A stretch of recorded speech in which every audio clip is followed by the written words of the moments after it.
Bienvenue dans mon livre en 180 secondes, le blog qui vous résume la communication pour faire gagner votre cause.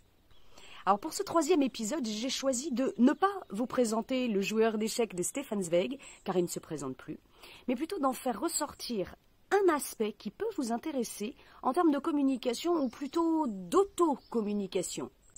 Je m'explique.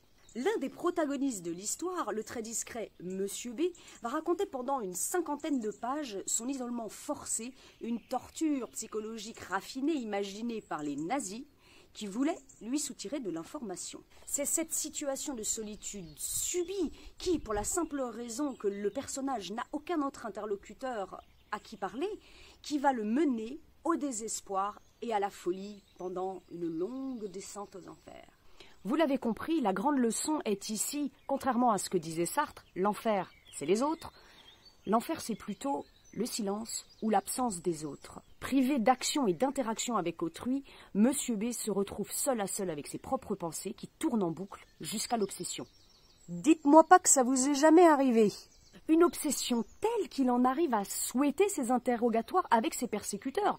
En ce qui vient mettre d'ailleurs totalement KO le fameux proverbe « mieux vaut être seul que mal accompagné ». Parce qu'en termes d'accompagnement, les nazis, bonjour, hein, faut se les farcir. Alors bien sûr, on en arrive à la fameuse séquence où Monsieur B vole un livre qui se révèle être un manuel d'échecs et qui va le tirer pendant un bref moment de son isolement obsessionnel puisqu'il peut entrer enfin en dialogue avec une autre entité que lui-même.